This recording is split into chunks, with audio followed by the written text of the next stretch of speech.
അമേരിക്കയും ഇറാനും തമ്മിൽ കരാറായിട്ടില്ല, ധാരണ മാത്രമാണ്. ഇപ്പോഴത്തെ വിഷയം എന്ന് പറഞ്ഞാൽ മൈനുകൾ മാറ്റാൻ സാധിക്കാതെ വല്ലാത്ത രീതിയിൽ പ്രയാസപ്പെടുകയാണ് അമേരിക്ക. ഇറാൻ അത് മാറ്റില്ലെന്നും എന്നാൽ സാന്നിധ്യം കാണാതെ അമേരിക്കയെ സംബന്ധിച്ചിടത്തോളം അവർക്ക് പ്രയാസം അനുഭവിക്കുകയും ചെയ്യുന്നു. യഥാർത്ഥത്തിൽ ഓർമുസ് ഒക്കെ തുറന്നിട്ടുണ്ട് എന്ന് അമേരിക്കൻ പ്രസിഡന്റ് ഡൊണാൾഡ് ട്രംപ് പറയുന്നു എന്നല്ലാതെ ഓർമുസ് ഇപ്പോഴും ഇറാൻ്റെ നിയന്ത്രണത്തിലാണ്. ഇറാന് താല്പര്യമുള്ള കപ്പലുകൾ മാത്രമാണ് ഇപ്പോഴും അവിടുന്ന് കടന്നു പോകുന്നത് എന്ന് ചുരുക്കം. എന്നാൽ ഓർമുസ് കടന്നാലുള്ള അറേബ്യൻ കടലുമായിട്ട് ബന്ധപ്പെട്ട മേഖലയിൽ നിന്ന് അമേരിക്കയുടെ സാന്നിധ്യം അത്യാവശ്യം കുറഞ്ഞിട്ടുണ്ട്. അവരെ ആക്രമിക്കാനും വിഷയത്തിനൊന്നും നിൽക്കുന്നില്ല എന്നുള്ളൊരു യാഥാർത്ഥ്യമാണ്. കരാർ പൂർണ്ണമല്ല എന്നുള്ളതാണ് അതിൻ്റെ യാഥാർത്ഥ്യം. പൂർണ്ണമായ രീതിയിലുള്ള അംഗീകാരം ഇറാൻ നൽകിയിട്ടില്ല. കാര്യം എന്ന് പറഞ്ഞാൽ ചില അമേരിക്കയുടെ താല്പര്യങ്ങൾ അതിലുണ്ട്. ഒരു താല്പര്യത്തിനും തങ്ങൾ അംഗീകാരം നൽകുകയില്ല എന്നാണ് ഇറാൻ പറഞ്ഞത്. 60 ദിവസത്തെ കാലാവധിയിൽ ഈ തുടർന്നുള്ള പ്രശ്നപരിഹാരവുമായിട്ട് ബന്ധപ്പെട്ട കാര്യത്തെക്കുറിച്ചൊക്കെ ചർച്ച ഉണ്ടാവും എന്നാണ് പറഞ്ഞിരിക്കുന്നത്. എന്ന് വെച്ചാൽ ഇപ്പോൾ ഒരു ഇടക്കാല ഒരു ധാരണയിലൂടെ മാത്രമാണ് പ്രശ്നത്തിന് താൽക്കാലികമായിരിക്കുന്ന പരിഹാരം ഉണ്ടായത് എന്ന് ചുരുക്കം. അപ്പോൾ ഇതിൽ ഇപ്പോൾ പറയുന്ന കാര്യം എന്ന് പറഞ്ഞാൽ ഇറാനുമായിട്ട് ബന്ധപ്പെട്ട യുദ്ധത്തിൽ ഏറ്റവും കൂടുതൽ സാമ്പത്തിക നഷ്ടം ഉണ്ടായത് അമേരിക്കക്കാണ്. ഇറാൻ 2ാം സ്ഥാനമേ ഉള്ളൂ. മാത്രമല്ല പെട്രോളിയം ഉൽപ്പന്നത്തിൻ്റെ വില വൻ തോതിലാണ് അമേരിക്കയിൽ വർദ്ധിച്ചത്. അതിനെ നിയന്ത്രിക്കാൻ വേണ്ടിയിട്ട് ട്രംപിനോ അമേരിക്കക്കോ സാധിക്കാതെ പോകുന്നു. ഇതൊക്കെയാണ് വലിയ പ്രശ്നങ്ങൾ. നമ്മൾ കാണുകയും കേൾക്കുകയും ചെയ്യുന്നതിനപ്പുറമായിരുന്നു രാജ്യത്തിൻ്റെ അകത്ത് ആഭ്യന്തരമായിരിക്കുന്ന വിഷയം പ്രശ്നം ഉണ്ടാകുന്ന സമയത്ത് എത്ര വലിയ ആയുധം ഉണ്ടായിട്ടും പിടിച്ചു നിൽക്കാനൊന്നും പറ്റില്ല. സാങ്കേതികമായിട്ട് തുറന്നിട്ടുണ്ട് പറയുന്ന സമയത്ത്, എന്നാൽ നിയന്ത്രണം ഇപ്പോഴും ഇറാൻ്റെ കയ്യിലാണ്. കപ്പലുകൾക്ക് പ്രത്യേക റൂട്ടിലൂടെ മാത്രമേ സഞ്ചരിക്കാൻ വേണ്ടി സാധിക്കുന്നുള്ളൂ. കാര്യം എന്ന് പറഞ്ഞാൽ മറ്റു ഭാഗത്ത് മൈനുകളാണ്. അപ്പോൾ ഇതിലുള്ള വിഷയം എന്ന് പറയുന്നത് ഓർമുസുമായിട്ട് ബന്ധപ്പെട്ട കാര്യത്തിൽ ഇറാന് ഒമാനുമായിട്ട് ഒരു ധാരണയിലെത്തി. കടന്നു പോകുന്ന സമയത്ത് തങ്ങൾ അവിടുന്ന് അവരുടെ ഈ ചുങ്കം വാങ്ങും. ആ ചുങ്കത്തിൻ്റെ ഒരു വിഹിതം ഒമാന് നൽകും. ഒമാൻ്റെ വികസന സംബന്ധമായ കാര്യത്തിന് അത് ഉപയോഗിക്കാം എന്ന് ആര് പറഞ്ഞിട്ടുണ്ട്? ഇറാൻ പറഞ്ഞിട്ടുണ്ട്. അമേരിക്ക പറയേണ്ടതൊക്കെ ഇപ്പോൾ ഇറാനാണ് പറയുന്നത്. 30 കിലോമീറ്റർ നീളമാണ് കൂടിയ നീളം ഇറാനിൽ നിന്ന് ഒമാനിലേക്ക് കണക്കാക്കുന്നത്. കുറഞ്ഞ നീളം എല്ലാ ഭാഗത്തും ഒരേ നീളമല്ല ഉണ്ടാവുക. കുറഞ്ഞ ഭാഗം 15 കിലോമീറ്ററാണ്. അത്രയ്ക്ക് വളരെ ഇടുങ്ങിയിരിക്കുന്ന ഒരു കടലാണ് എന്ന് ചുരുക്കം. ഈ മേഖലയിലൂടെയൊക്കെ മുമ്പൊക്കെ നീന്തൽ താരങ്ങൾ നീന്തിക്കൊണ്ട് കഴിവ് തെളിയിക്കാറുണ്ടായിരുന്നു. അതിൻ്റെ ബോട്ട് സംവിധാന കാര്യങ്ങളൊക്കെ ഉണ്ടാവും. കാരണം അതായത് കുറഞ്ഞ ഭാഗമാണ്, 15 കിലോമീറ്റർ കുറഞ്ഞ ഭാഗത്തേക്കൊക്കെ അത്രയൊക്കെ നീന്തുന്ന ആൾക്കാരൊക്കെ ഉണ്ടാവുമല്ലോ.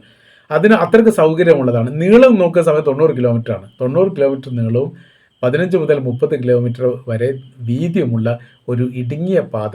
ഏറെക്കുറെ നമ്മൾ പറയുന്ന സമയത്ത് നമ്മുടെ നാട്ടിലൊരു നദിയോ പുഴയോ അതൊക്കെ ഇങ്ങനെയൊക്കെ ഉള്ള സ്ഥലങ്ങളൊക്കെ ഉണ്ട് എന്ന് ചുരുക്കം. കടലിനോട് ചേർന്ന നദിക്കൊക്കെ ഇത്ര കിലോമീറ്ററാണ് ദൂരപരിധിയൊക്കെ കാണാൻ വേണ്ടി സാധിക്കുന്നത്.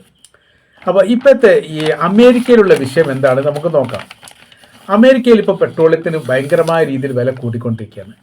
ചെറിയ മാറ്റങ്ങളുണ്ടാവും, അതിന് വലിയ രീതിയിലുള്ള മുന്നേറ്റം ഉണ്ടാവും എന്ന് ചുരുക്കം. അതായത് ഫെബ്രുവരി മാസത്തിലെ ഈ യുദ്ധത്തിൻ്റെ ആരംഭം, ഫെബ്രുവരി 28-നാണ് യുദ്ധം ആരംഭിച്ചത്.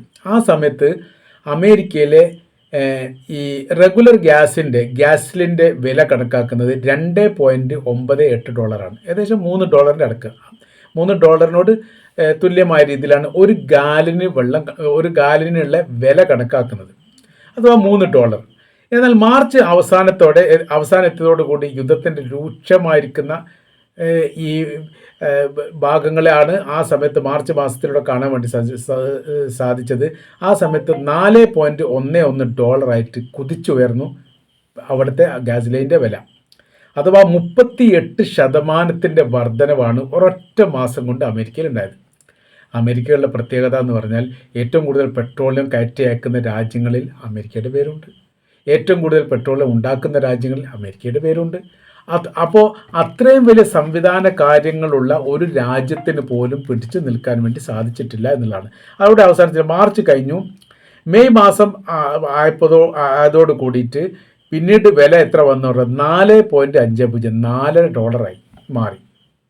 $4 മുതൽ $4.60 വരെ ചില ഭാഗങ്ങളിൽ അങ്ങനെ. അതായത് യാത്രാ ചെലവ് കൂടുന്നതിനനുസരിച്ച് ചെറിയ മാറ്റങ്ങളൊക്കെ ഈ പെട്രോളിയമായിട്ട് ബന്ധപ്പെട്ട് അല്ലെങ്കിൽ ഈ പറയപ്പെട്ട ഗ്യാസ് ലൈനുമായിട്ട് ബന്ധപ്പെട്ടൊക്കെ ഉണ്ടാവാറുണ്ട്.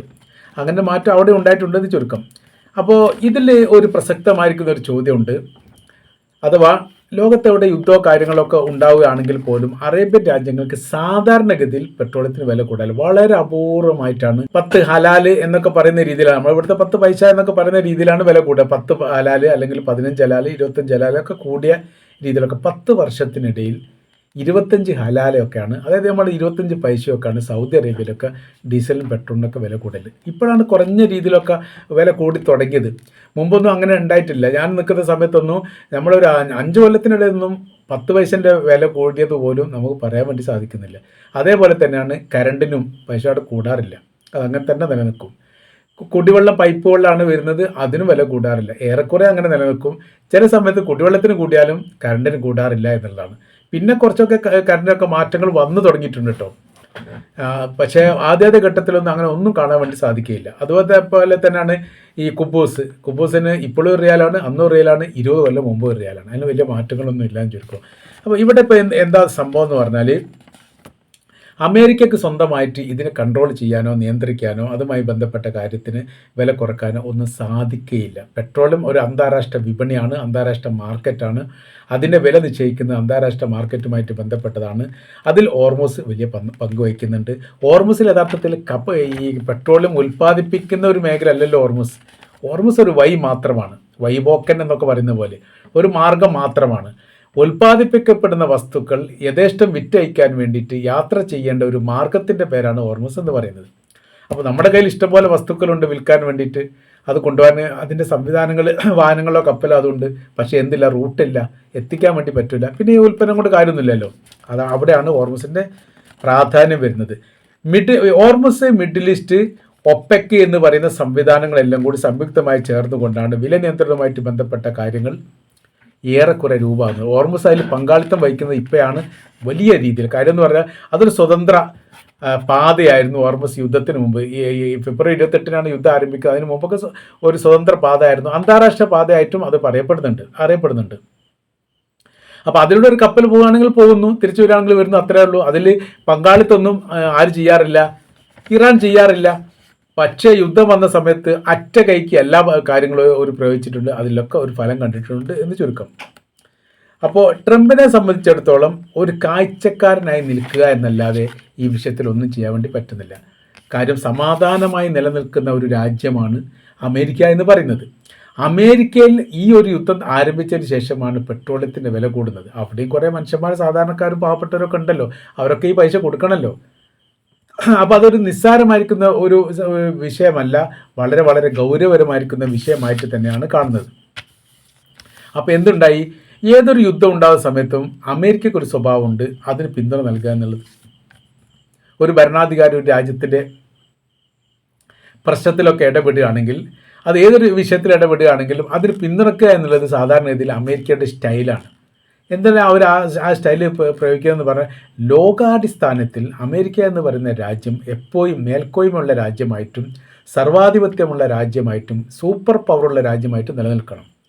അത് ഓരോ അമേരിക്കക്കാരുടെയും ആഗ്രഹവും താല്പര്യവുമാണ്. അപ്പോൾ ഇവിടെ തന്നെ ഇറാനുമായിട്ട് ബന്ധപ്പെട്ട യുദ്ധം തുടങ്ങിയ സമയത്ത് ഇറാന് പിന്തുണ നൽകിയിട്ടും അവിടെ പ്രകടനം നടത്തിയിട്ടുണ്ട്. ഇപ്പോൾ അല്ല, മുൻപ് ആദ്യഘട്ടത്തിൽ. കാര്യം എന്ന് പറഞ്ഞാൽ പൂർണ്ണമായ രീതിയിൽ ട്രംപിന് പിന്തുണ. അവിടെ എന്ത് ചെയ്യരുത്, ഇറാൻ പരാജയപ്പെടാൻ വേണ്ടി പാടില്ല. ഇറാൻ പരാജയപ്പെട്ടാൽ അമേരിക്കയാണ് പരാജയപ്പെടുന്നത്, അത് ഭാവിയിൽ വലിയ രീതിയിൽ മുറിപ്പാട് അവർക്കുണ്ടാവും എന്ന് മനസ്സിലാക്കിയ അടിസ്ഥാനത്തിൽ വലിയ പിന്തുണ നൽകിക്കൊണ്ട് പ്രകടനമൊക്കെ നടന്നിട്ടുണ്ട്. യഥാർത്ഥത്തിൽ എവിടെ ഫലം ചെയ്തിട്ടില്ല. പിന്നീടൊക്കെ അമേരിക്കക്കാരൊക്കെ മാറിയിട്ടുണ്ട് എന്ന് ചുരുക്കം. അപ്പോൾ യാതൊരു ആവശ്യമില്ലാത്ത രീതിയിൽ പെട്രോളിയത്തിന് അല്ലെങ്കിൽ ഈ ഉപയോഗിക്കുന്ന അവിടെയൊക്കെ കൂടുതൽ ഗ്യാസാണ് കൂടുതൽ ഉപയോഗിക്കുന്നത്. ഗ്യാസ് ഇന്ധനവുമായിട്ട് ബന്ധപ്പെട്ട കാര്യങ്ങളാണ്, പെട്രോളിയം ഡീസലിനേക്കാണ് കൂടുതൽ അമേരിക്കക്ക് അങ്ങനെയാണ് കാണാൻ വേണ്ടി സാധിക്കുന്നത്. അതിൽ വളരെ പെട്ടെന്നാണ് ഒരു മാസം കൊണ്ട് ഹൈ ലെവൽ 38% കൂട്ടി, പിന്നെ കൂടി 42%. ആ തരത്തിൽ കൂടിപ്പോയി എന്ന് പറയുന്നത് അമേരിക്ക എന്ന് പറയുന്ന ഒരു വ്യക്തി അനാവശ്യമായി ഉണ്ടാക്കിയിരിക്കുന്ന യുദ്ധവും കൃത്യമായ ശത്രുവിനെക്കുറിച്ചോ അതിൻ്റെ ഈ അവരുടെ സൈനിക ബലത്തെക്കുറിച്ചോ സംവിധാനത്തെക്കുറിച്ചോ പഠിക്കാത്ത രീതിയിൽ ശത്രുവിൻ്റെ ശക്തി മനസ്സിലാക്കാതെ ഒരു യുദ്ധം ചെയ്താൽ തീർച്ചയായിട്ടും യുദ്ധത്തെ പരാജയപ്പെടുന്ന ഉറപ്പാണ്.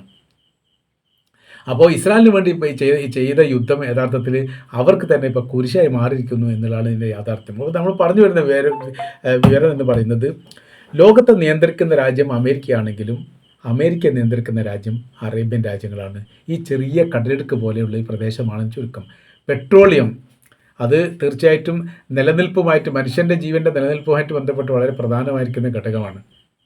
അപ്പോൾ നമ്മളത് കുടിക്കുന്നുണ്ടോ എന്ന് ചോദിച്ചാൽ കുടിക്കേണ്ട ആവശ്യമില്ലല്ലോ. അതുമായിട്ട് ബന്ധപ്പെട്ടാണ് എല്ലാ മേഖലയിലും ഇപ്പോൾ നമ്മൾ ഉപയോഗിക്കുന്ന നിത്യോപയോഗ വസ്തുക്കൾക്കൊക്കെ വില കൂടിക്കഴിഞ്ഞു. ഘട്ടഘട്ടമായിട്ട് ഇങ്ങനെ കൂടുന്നു. പിന്നെ ഇപ്പോഴത്തെ ഈ ഗുഡാലിൻ്റെ വില ഈ കരാർ വ്യവസ്ഥ വന്നതോടുകൂടി താഴെ കൂപ്പ് കുത്തി $65 എത്തി. $125 വരെ ആയിരുന്നു. $125 ആയിരുന്ന സമയത്ത് നമ്മളിവിടെ ഏകദേശം ഒരു 100 രൂപയുടെ ആ റേഞ്ചിലാണ് പെട്രോൾ അടിച്ചത്. ഇപ്പോൾ ഡീസൽ 104, 105 ആ റേഞ്ചിലേക്ക് വന്നിട്ടുണ്ട്. എന്നാൽ അതിൻ്റെ കാരണം എന്താ പറഞ്ഞത്? കാരണം ഗൂഡാലിൻ്റെ വില കൂടിയിട്ടുണ്ട്, ലക്ഷ്യത്തിലേക്ക് എത്തിക്കാൻ വേണ്ടി സാധിക്കുന്ന അങ്ങനെ. ഇപ്പോൾ ഗൂഡാലിൻ്റെ വില കുത്തനെ കുറഞ്ഞു. പക്ഷേ പെട്രോളിയത്തിന് വില മാറ്റമുണ്ടോ? കൂടിയിരിക്കുന്ന ഒരു വസ്തുവിൻ്റെ വില പിന്നെ കുറയാറില്ല. അതങ്ങനെ തന്നെ നിലനിൽക്കും. അത് സാധാരണ ഇതിൽ അങ്ങനെ തന്നെയാണ് നമുക്കത് മനസ്സിലാക്കാൻ വേണ്ടി പറ്റുന്നത്.